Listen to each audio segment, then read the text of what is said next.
अस्सलामु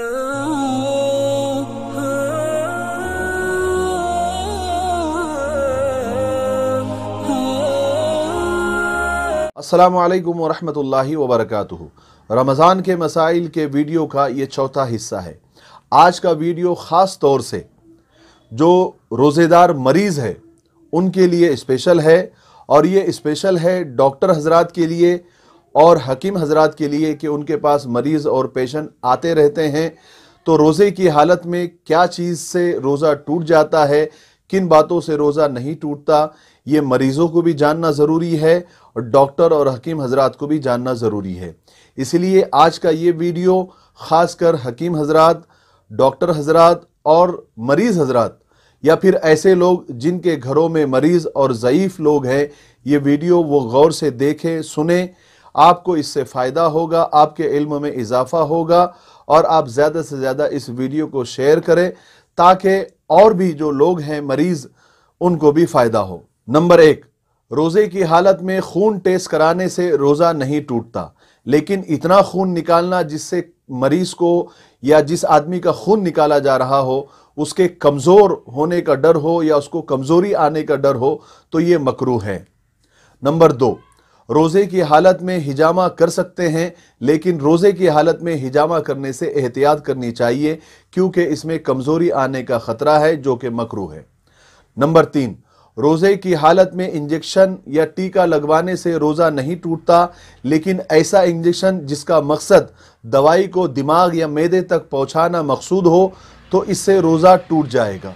नंबर 4, रोज़े की हालत में ग्लूकोज चढ़ाने से रोज़ा नहीं टूटता क्योंकि ये दवा बराह रास्त दिमाग या मैदे तक नहीं पहुँचती बल्कि रगों के ज़रिए से जाती है, लेकिन रोज़े की हालत में बिला उज़्र एहतियात करना चाहिए। नंबर 5, रोज़े की हालत में डायलिसिस करने से रोज़ा नहीं टूटता क्योंकि इस अमल का ताल्लुक सिर्फ खून की सफाई से है, बराह रास्त तो कोई चीज़ मैदे में दाखिल नहीं होती है। नंबर 6, रोज़े में ऑक्सीजन के ज़रिए सांस ली जाए, इससे भी रोज़ा नहीं टूटता क्योंकि ऑक्सीजन एक साफ़ सुथरी हवा होती है, उसके बदन में जाने से रोज़े में कोई फ़र्क नहीं पड़ता।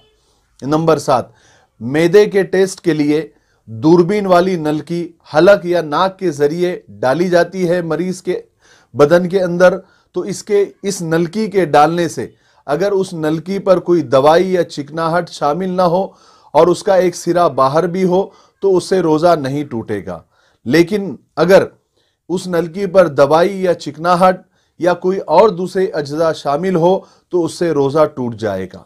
नंबर 8, किसी बीमार को खुद ही थोड़ी सी क़य आ जाए जो मुंह भर कर नहीं थी, या वो खुद ही लौट जाए या मरीज़ उसको क़स्दन जानबूझकर लौटा ले तो इससे रोज़ा नहीं टूटता। अलबत्ता मुंह भर कर क़य आ गई और उसको लौटा लिया तो इससे रोज़ा टूट जाएगा। नंबर 9, नज़ले या ज़ुकाम के मरीज़ विक्स या बाम के इस्तेमाल से या बदन पर या सर पर लगाने से रोज़ा नहीं टूटता। नंबर 10, अगर कोई दमे का मरीज़ है जो बिना इन्हेलर लिए रह ही नहीं सकता, उसके लिए उलमा की 3 राय हैं। एक राय तो ये है कि ऐसा शख्स माजूर और मजबूर के हुक्म में है कि वो सरे 10 रोज़ा ही न रखे, सेहतमंद होने के बाद कज़ा कर ले और सेहत से नाउमीद होने की सूरत में फिदिया दे दे। दूसरी राय यह है कि ऐसा मरीज़ इन्हेलर लेता रहे और रोज़ा भी रखता रहे, उसका रोज़ा दुरुस्त हो जाएगा। तीसरी राय जो सबसे आला है, उसमें एहतियात का पहलू भी ज़्यादा है, इस पर अमल करना चाहिए कि मरीज़ इन्हेलर के इस्तेमाल के साथ साथ रोज़े भी रखें, लेकिन सेहतमंद होने के बाद क़ज़ा भी कर ले एहतियातन, और अगर सेहतमंद होने की उम्मीद ना हो तो फिर वो फिदिया दे दे। नंबर 11, अगर कोई मसोड़ों का मरीज़ है, मसोड़ों से मुसलसल खून आता हो, अगर थूक से ज़्यादा खून आ गया और वो निगल गया तो उससे रोज़ा टूट जाएगा। नंबर 12, अगर कोई कब्ज़ का मरीज़ है और पेट की सफाई के लिए पाखाने के रास्ते से अगर उसने इनेमा चढ़ा लिया तो उससे रोज़ा टूट जाता है। नंबर 13, अगर कोई बवासीर का पाइल्स का मरीज़ है और रोज़े की हालत में दर्द की वजह से दवाई लगाने की नौबत आ गई तो याद रखे, अगर पाइल्स का मरीज़ ऐसा है कि उसके पाइल्स, उसके बवासीर के मस्से अगर अंदरूनी हिस्से पर है اور وہاں پر اگر دوائی یا مرہم لگا دیا جائے تو اس سے روزہ ٹوٹ جائے گا۔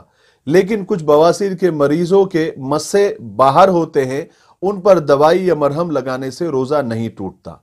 نمبر 14، اگر مرد کے پیشاب کی نالی میں دوائی ڈالی جائے اور وہ دوائی مثانے تک پہنچ جائے تو اس سے روزہ ٹوٹ جاتا ہے، اور اگر دوائی مثانے تک نہیں پہنچی ہے تو اس سے روزہ نہیں ٹوٹتا ہے۔ نمبر 16، اگر عورت کے کسی چیک اپ کے خاطر لیڈی ڈاکٹر عورت کی شرمگاہ میں ہاتھ ڈالنے کی اس کو نوبت آ جائے تو کیا روزہ ٹوٹے گا یا نہیں ٹوٹے گا؟ تو اس کی دو صورتیں ہیں۔ اگر لیڈی ڈاکٹر کا ہاتھ سوکھا ہوا تھا، کوئی دوائی، کوئی پانی، کوئی اجزاء، کوئی چکناہٹ اس کے اوپر نہیں تھی تو اس سے روزہ نہیں ٹوٹے گا۔ لیکن اگر ہاتھ پر دوائی یا پانی یا کوئی اور اجزاء موجود تھے تو اس سے روزہ ٹوٹ جائے گا۔ مجھے امید ہے کہ بیماروں کے لیے، مریضوں کے لیے اور ڈاکٹر اور حکیم حضرات کے لیے یہ معلومات کافی فائدہ مند ہوگی۔ اللہ تبارک و تعالی ہمیں عمل کرنے کی توفیق نصیب فرمائے۔ آج کے لیے اتنا کافی ہے۔ اگلے مسائل کے لیے اگلے ویڈیو کا انتظار کریں۔ السلام علیکم ورحمۃ اللہ وبرکاتہ۔